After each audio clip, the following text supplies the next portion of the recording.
Dan, before you stepped into your role at the FBI, what did you imagine the day-to-day would look like? I mean, did you have visions of cloak and dagger stuff, or was it more paperwork and bureaucracy? Honestly, it was a shock. I knew it'd be intense, but nothing prepares you for the lifestyle change. It hits the family hard. When the president calls, you can't say no, but suddenly, you're living in this world that's part national security thriller, part marathon meeting. It's not glamorous. That sounds rough. Did you ever ask yourself, why did I say yes to this? All the time. No one takes a gig like this because they expect to love it. It's about duty. There's a part of you that misses your old life, my show, the normalcy. But, like I told someone just yesterday, you can't ask others to serve if you're not willing to step up yourself. Let's dig into the elephant in the room. The FBI's trust deficit. Polls show confidence dropped by 25% after the last few scandals. Was rebuilding trust your first priority? Absolutely.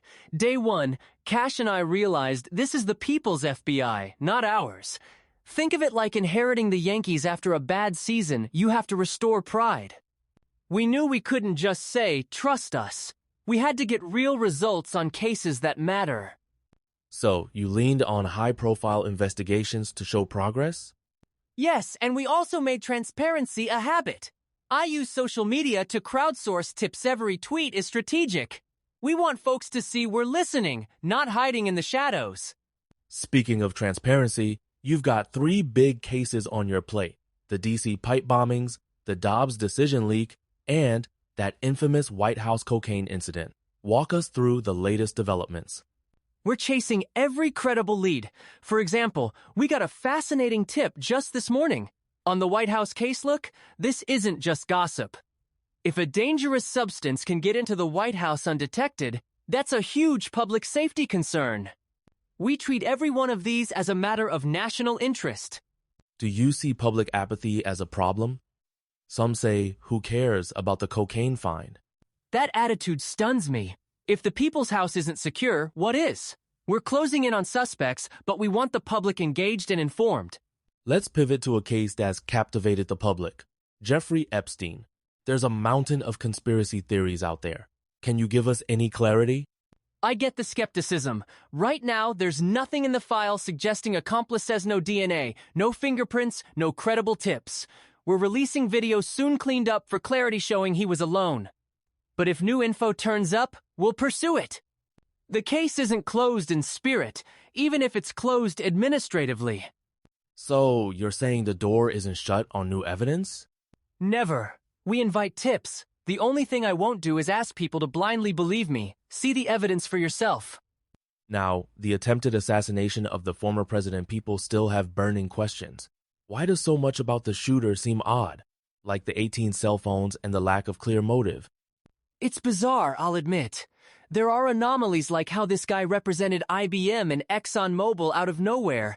But we're careful not to jump to conclusions. We're preparing another public release that'll debunk a lot of online speculation. If new facts emerge, we'll run them down. But right now, much of the chatter isn't in the file. Some people think he had help. Is there any evidence of accomplices or foreign involvement? So far, there are 2 parallel tracks, domestic actors and foreign threats. We're examining both, but nothing concrete ties them together yet. Recently, social media's played a big role like the 8,647 code after the Comey Beach post. How much does chasing these viral leads disrupt real investigations? Honestly, it's a time sink. We've wasted thousands of man-hours following up on tips that stem from social media stunts. It diverts resources from serious crimes, terrorism, gangs, trafficking.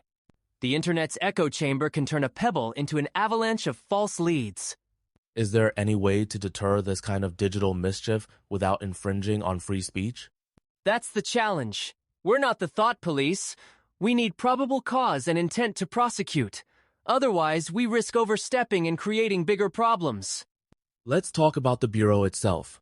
You mentioned finding rooms with unprocessed materials from the Comey era. How does stuff like that go unnoticed in the FBI? It's wild. Some materials were stored in bags, not digitized, not logged into records. There are folks inside who were horrified by what they found. It's like discovering a forgotten wing in a haunted house full of secrets and headaches. We're working to process everything by the book now. Does this make you question the loyalty or competence of some within the Bureau? Most agents are dedicated and disgusted by past mismanagement. But yes, a few bad actors can taint the whole organization. Our job is to root them out without burning the place down. Transparency is great, but how do you handle classified or HR matters like the infamous laptop case when people demand answers? It's tough.